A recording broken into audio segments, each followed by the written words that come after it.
మన ఇండియాలో క్రైమ్ ఒకటైనా, అది చేసే పర్సన్ తాలూకా బ్యాక్‌గ్రౌండ్ బట్టి దాని తాలూకా శిక్ష మారిపోతూ వస్తూ ఉంటదమాట. దానికి క్లాసిక్ ఎగ్జాంపులే ఇప్పుడు 'దిశ' కేస్ తీసుకోండి. 'దిశ' కేస్‌లో పేరు మనం బయటికి తీసుకురాకూడదు కాబట్టి అలాంటి సెన్సిటివ్ మ్యాటర్స్‌లో పేర్లు అలా 'దిశ', 'నిష' అని పెడతారు. సో, మీకు తెలిసిన విషయమే 'దిశ' అది. ఒక 6, 7 ఇయర్స్ బ్యాక్ జరిగింది హైదరాబాద్‌లో. ఏం జరిగిందో మీకు తెలుసు. సో, దానికి కారణమైన లారీ వాళ్ళు, క్లీనర్లు ఆ నలుగురిని ఒక స్కెచ్ చేసి నీట్‌గా లేపేసారు. Very, very good. Very good. Okay. Justice is served. కానీ ఇక్కడ ప్రాబ్లమ్ ఏందిరా అంటే, వాళ్ళు చంపినందుకు నాకు ప్రాబ్లమ్ కాదు.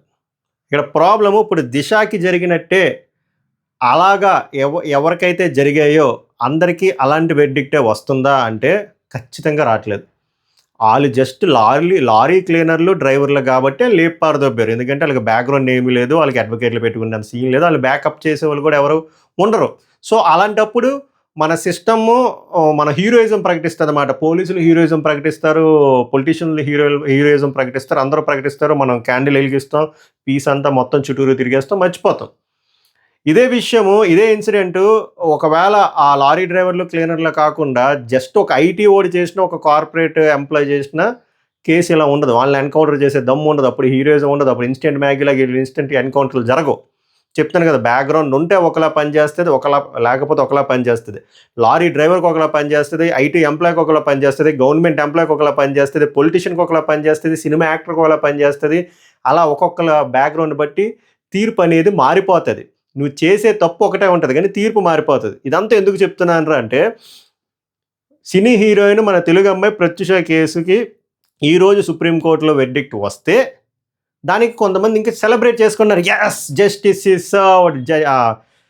కరెక్ట్‌గా విధించింది కోర్టు శిక్ష. ఏంది కోర్టు శిక్ష విధించింది? 2 సంవత్సరాలు కోర్టు శిక్ష విధించింది గూడా అది కరెక్టేనా అది? అది మీకు జస్టిస్ సర్వ్ అయిపోయిందా? పిల్లలు చెప్పండి. ఆ 2 సంవత్సరాల్లో ఆ 'సిద్ధార్థ్ రెడ్డి' అనే పర్సన్ ఆల్రెడీ 1 ½ ఇయర్ సర్వ్ చేశాడంటే 6 నెలల నుండి ఆ ఫైన్ కట్టేస్తే సరిపోతదా? అసలు జరిగిందేంటి?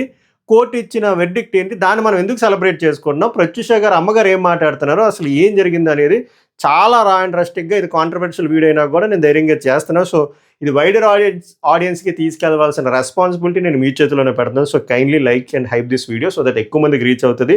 మీకు తెలిసింది ఇన్ఫో ఇది 20 సంవత్సరాల క్రితం జరిగింది. అంటే మీ అందరూ ఈ న్యూస్ మీరు చూసే ఉంటారు, చదివే ఉంటారు. సో, మీ వ్యూ పాయింట్ అనేది నాకు చాలా చాలా చాలా ఇంపార్టెంట్. ఇప్పుడు 20 సంవత్సరాల తర్వాత సుప్రీం కోర్ట్‌లో వచ్చిన వెర్డిక్ట్ మీకు సాటిస్ఫైడా? నాట్ సాటిస్ఫైడ్ అనేది కామెంట్ చేయండి. నాట్ సాటిస్ఫైడ్ అయితే ఎందుకు నాట్ సాటిస్ఫైడ్? అసలు ఎటువంటి వెర్డిక్ట్ వస్తే బాగుండు అనేది కూడా బలంగా కామెంట్ చేయండి. Okay. Let's get into the video. నేను ఒక సీక్వెన్షియల్ ఆర్డర్‌లో చెప్తా. తెలియని వాళ్ళకి చెప్తా. తెలిసిన వాళ్ళకి కూడా నేను చెప్తుంది అర్థమవుతుంది. మన వ్యూ పాయింట్స్ కూడా డిఫర్ అవ్వచ్చు. But end of the day it's my opinion. నాకు నా అనాలిసిస్ నేను చెప్తున్నా. సో, 'ప్రత్యూష' అనే ఆమె ఒక మన తెలుగు అమ్మాయి, ఒక హీరోయిన్ ఒకానొకప్పుడు subject to the correction 2002 Feb 23 అనుకుంటా ఆమె చనిపోయారు. అప్పుడు మంచి బడ్డింగ్ యాక్ట్రెస్ మంచిగా పైకొస్తున్నారు. లీడ్ యాక్ట్రెస్ కింద కూడా చేశారు. 'కలుసుకోవాలనే' మూవీ ఇంకా చాలా మూవీలు సైన్ చేశారు. మంచి హిట్ వస్తుంది. మంచి వెలుగులోకొస్తున్నారు. కష్టపడే పైకొచ్చారామె. అనే టైంలోని ఒక అన్‌ఎక్స్‌పెక్టెడ్‌గా ఆమె చనిపోయారు. ఎలా చనిపోయారురా అంటే మళ్ళీ 2002 ఫెబ్ 23 కంటే కొంచెం వెనక్కెళ్తే ఆమె, ఇంకొక అబ్బాయి ఇప్పుడు ఈ 'సిద్ధార్థ్ రెడ్డి' వీళ్ళిద్దరూ లవర్సు. ఇంటర్మీడియేట్ నుంచి లవర్సు. తర్వాత ఇంటర్మీడియేట్ నుంచి అబ్బాయి ఇంజినీరింగ్‌కెళ్ళాడు. ఈ అమ్మాయి మూవీ ఫీల్డ్‌లోకి వచ్చింది. ఈ అమ్మాయి మంచిగా క్లిక్ అయింది. ఆ అబ్బాయి ఇంజినీరింగ్ అయింది. వాళ్ళది కొంచెం ఇన్‌ఫ్లుయెన్షియల్ బ్యాక్‌గ్రౌండ్. ఇంట్లో ఒప్పుకోవట్లేదు. వీళ్ళింట్లో ఒప్పుకోవట్లేదు. వాళ్ళ ఇంట్లో ఒప్పుకోవట్లేదు. ఎస్పెషల్లీ 'సిద్ధార్థ్ రెడ్డి' వాళ్ళ ఇంట్లో అసలు ఒప్పుకోవట్లేదు. అది జరుగుతుంది. ప్యారలల్‌గా ఏందిరా అంటే ఈమె మంచిగా క్లిక్ అయింది. హీరోయిన్‌గా అయ్యింది. మంచి ఫేమ్ వస్తుంది. రెప్యుటేషన్ వస్తుంది. రికగ్నైజేషన్ వస్తుంది. అలాంటి టైంలోనే కొంచెం గొడవలు కూడా అవుతున్నాయి. ఈళ్ళు పెళ్లి చేసుకుందాం అనుకున్నారు. సడెన్‌గా ఒక రూమ్‌లో పురుగుల మందు తాగి ఇద్దరు సూసైడ్ అటెంప్ట్ చేసుకున్నారు. అటెంప్ట్ చేసుకున్న తర్వాత హాస్పిటల్‌కి తీసుకెళ్ళిన తర్వాత ఇద్దరిని సెపరేట్ ఐసీయూలో పెట్టారు. తర్వాత 'ప్రత్యూష' అనే ఆమె చనిపోయింది. ఈ 'సిద్ధార్థ్ రెడ్డి' అనే ఆయన చనిపోలేదు. కొన్ని రోజుల తర్వాత రికవర్ అయ్యి వచ్చాడు. సో, ఈ బ్యాక్ ఎండ్‌లో ఏం జరిగిందిరా అంటే, ఈ అబ్బాయి అది జెలస్ ఫీల్ అయ్యి ఇంకా పురుగుల మందు కలిపేసాడు. Pepsi or Thums Up again subject to the correction cool డ్రింక్‌లో కలిపిన తర్వాత ఆమె తాగింది హై డోసేజ్ వల్ల ఆమె చనిపోయింది. మనోడు కూడా హై డోసేజ్ ఏసి అంతే క్వాంటిటీ తాగాడా? లేకపోతే ఏదో నేమ్ సేక్ దొరికిపోతా అని చెప్పి కొంచెం తాగి బతికాడా? అనేది ఆ దేవుడికే తెలియాలి.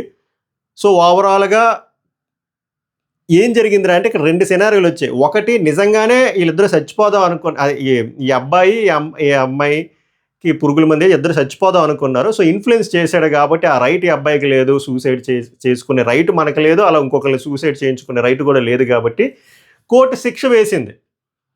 ఇది సినారియో 1. సినారియో 2 కూడా చెప్తాను. నాకు అర్థమైంది మీరేమనుకుంటారో. సో కోర్టు శిక్ష వేసింది. సో కోర్టులో శిక్ష ఎలా ఉంటుందిరా అంటే చాలా కష్టం మన ఇండియాలో వెర్డిక్టులు రావాలంటే లోవర్ కోర్టు నుంచి హైకోర్టు నుంచి సుప్రీంకోర్టు అబ్బో చాలా మళ్ళీ వాళ్ళు కౌంటర్లు వేస్తారు, ఎప్పీళ్ళు, కౌంటర్ ఎప్పీళ్ళు, ఆ వాయిదాలు చాలా ఉంటుంది. ఇప్పుడు అందుకే 2002లో జరిగింది, 2026లో ఇప్పుడు వచ్చింది మనకి ఓవరాల్ జడ్జిమెంట్. అది కరెక్టా కాదంటే మీకు చెప్పిన తర్వాత మీకు అర్థమవుతుంది.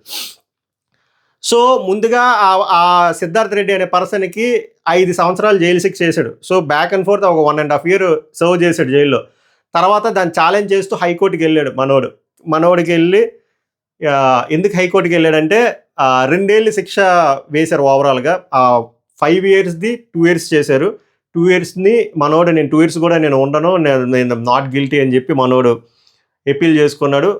సో అది ఇన్ని సంవత్సరాలు నడిచింది. ఓవరాల్గా జైల్లో మనోడు సర్వ్ చేసింది 1.5 year. అది ఫైనల్గా తీర్పు వచ్చేసరికి ఏం తీర్పు వచ్చిందిరా అంటే ఇప్పుడు సుప్రీంకోర్టు ఏం చెప్తుందిరా అంటే లేదు నీది తప్పు ఉంది, సో నువ్వు ఆ 2 సంవత్సరాలు నువ్వు సర్వ్ చేయాలి విత్ సమ్ ఫైన్ అని చెప్పి తీర్పు ఇచ్చింది. దానికి మనం చప్పట్లు కొట్టేస్తున్నాం.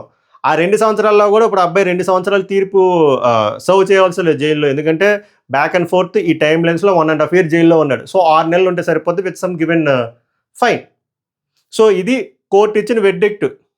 ఏది లోవర్ కోర్టు నుంచి హైకోర్టు నుంచి సుప్రీంకోర్టు. ఫస్ట్ ఇచ్చింది 5 ఏళ్ళు, దాని తర్వాత దాన్ని డిక్రీజ్ చేసి 2 ఏళ్ళకి తెచ్చారు.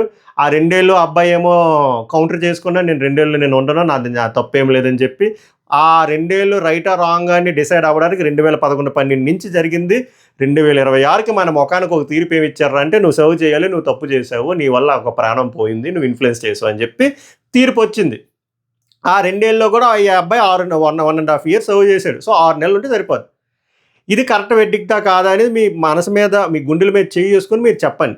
ఒకవేళ ఇదే నిజంగా జరిగి ఆ అబ్బాయి పురుగుల మందు కలిపాడు, ఇద్దరు చచ్చిపోదాం అనుకున్నారు, బట్ ఆ అమ్మాయికి ఎక్కువ కలిపాడో తక్కువ కలిపాడో తెలియదు, కానీ రీజను ఆ అబ్బాయి వల్ల అమ్మాయి చనిపోయింది కాబట్టి కోర్టు ఇచ్చిన వెర్డిక్ట్ ఇది 2 years. కానీ వాళ్ళ అమ్మగారికి చెప్తున్న వర్షన్ వేరు, బయట కొంతమంది వ్యూ పాయింట్లు వేరు. ఆ టైంలో న్యూస్ సర్క్యులేట్ అయిన వేరు. ఆ టైంలో ఇంకో న్యూస్ సర్క్యులేట్ ఏమైందంటే ఈ పర్సన్ సిద్ధార్థ రెడ్డి అనే పర్సన్ చాలా ఇన్ఫ్లుయెన్షియల్ బ్యాక్గ్రౌండ్ నుంచి వచ్చాడు. ఆ టైంలో ఇంజనీరింగ్లో పెద్ద వాళ్ళ స్టూడెంట్స్ ఫ్రెండ్స్ ఎవరైతే ఉన్నారో వాళ్ళ సర్కిల్ కూడా పెద్ద పొలిటికల్ బ్యాక్గ్రౌండ్ నుంచి. ఆ టైంలో యాక్చువల్గా జరిగింది పురుగుల మందు కలపడం కాదు, ఒక గ్యాంగ్ రేప్ జరిగింది. ఆ టైంలో బాడీలో కూడా కొన్ని మార్కులు, స్కార్లు కొన్ని తెలిసాయి, ఎస్పెషల్లీ లిప్స్ దగ్గర ఇవన్నీను. అది బయటికి డిస్క్లోజ్ చేయలేదు, ఎందుకంటే పొలిటీషియన్స్ తాలూకు పిల్లలు చాలా సినిమాల్లో మనకి హింట్లు ఇవ్వడం కోసం ఇలాంటివి చూపిస్తారు. పొలిటీషియన్ పిల్లలు కూడా నేమ్స్ ఉన్నాయి, వాళ్ళ పేర్లు బయటకు వస్తే పొలిటీషియన్లు కూడా బయటకు వస్తారా అని చెప్పి ఫస్ట్ ఒక పోస్ట్ మార్టం వచ్చింది. ఆ పోస్ట్ మార్టం ఇచ్చిన పర్సన్ ఎవరైతే ఉన్నారో ఇప్పుడు చనిపోయాడు. అది న్యాచురల్గా చనిపోయాడో యాక్సిడెంట్లో చనిపోయాడని ఉంది. అది యాక్సిడెంట్ న్యాచురల్గా జరిగిందా లేకపోతే ఎవరైనా లారీ గుద్దేశారో అది మీ విఘ్నతకు వదిలేశారు మునిస్వామి.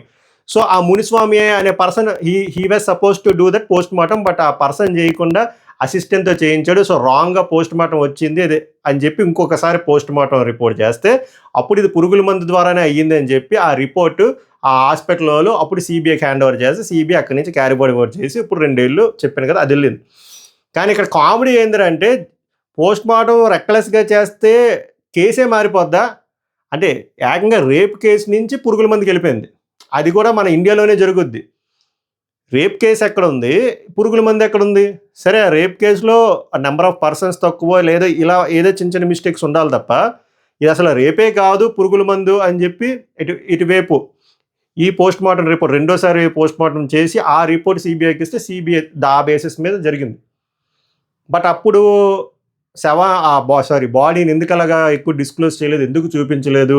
వాళ్ళ మదర్ కూడా చెప్పడం ఏంద్రా అంటే అదే జరిగింది, ఆ మచ్చలు ఆ ఘాటులు గీటులు అవన్నీ నేను చూశాను అని చెప్పి ఇప్పుడు కూడా వాళ్ళ మదరు వాడు కోర్టు నుంచి ఎస్కేప్ అయినా కూడా శిక్ష నీకు పడుద్ది, కర్మ ఈజ్ ఎ బూమరాంగ్ నీకు తగులుద్దని ఆమె వేదనలా ఉన్నారు. సో ఓవరాల్గా జరిగింది ఇది. 2 సినారియోలు. ఈ 2 సినారియోలో ఏ సినారియో చూసినా కూడా అకార్డింగ్ టు మీ ఏదైతే వర్డిక్ట్ వచ్చిందో అది 20 సంవత్సరాల తర్వాత రావడమే దరిద్రం. ఇంకా బాధాకరమైన విషయం. వచ్చింది కూడా కరెక్ట్గా వచ్చింది అంటే రాలేదు. అంటే నేను ఎందుకు చెప్తున్నాను అంటే ఇదే విషయము, ఇదే థింగ్ అటుపక్క పర్సన్ ఒక ఇన్ఫ్లుయెన్షియల్ క్యాండిడేట్ కాకుండా ఒక లారీ డ్రైవర్ అయితే వెంటనే లేపు దొప్పుతారు మన హీరోయిజం చూపించాలని. అదే కానీ పొలిటికల్ బ్యాక్గ్రౌండ్ ఉంటే వెడ్డిక్ట్ ఇంత అద్భుతంగా వస్తుంది అన్నమాట. సో ఇండియాలో లాస్ అంత ఎఫెక్టివ్గా పనిచేస్తున్నాయి. Based on caste, based on creed, based on your contacts, based on your influence తీర్పులు మారిపోతూ ఉంటాయి. So this is what happened in prestigious case. ఇది ఎందుకురా ఈరోజు డిస్కస్ చేస్తున్నారు అంటే ఈరోజు పబ్లిష్ చేశారు సుప్రీంకోర్టు వాళ్ళు. సో దట్ అందుకు డిస్కస్ చేస్తున్నారు. ఓవరాల్గా this is not a good news, this is not a great news, this is very bad news. ఎందుకంటే వెడ్డిక్ట్ సరిగ్గా రాలేదు. సో మీ వ్యూ పాయింట్ ఏంటో బలంగా చెప్పండి. ఇలాంటి వీటి మీద మీరు ఓపెన్గా మాట్లాడండి, ప్రశ్నించండి. అంటే దీనివల్ల ఏమైనా మారిపోద్దా అంటే నాకు తెలియదు, బట్ అట్లీస్ట్ క్వశ్చన్ చేయండి. మనం క్వశ్చన్ చేయడమైనా నేర్చుకోవాలి. అట్లీస్ట్ ఏదైనా తప్పు జరిగినప్పుడు మనకి నిజాన్ని ఆపి మనకి వేరేది ఏదైనా ప్రాజెక్ట్ చేసి చూపించినప్పుడు ఇది ఒక కంట్రీ, డెమోక్రటిక్ కంట్రీ కాబట్టి మనకు ఫ్రీడమ్ ఆఫ్ స్పీచ్ ఉంది కాబట్టి మనం అడగాలి, ప్రశ్నించాలి. వై, హౌ అనేది అడగాలి. ఇక్కడ ఏంటి, అక్కడ జరిగింది ఏంటి, ఇక్కడ జరుగుతుంది ఏంటి, ఫైనల్గా వచ్చిన వెడ్డిక్ట్ ఏంటి, ఒక్కసారి మీరు ప్రశ్నించాలి. అలాగే మీ వ్యూ పాయింట్స్ ఏంటో బలంగా కామెంట్ చేయండి. This is what happened and the case has been closed. సభకు నమస్కారం, ధన్యవాదాలు.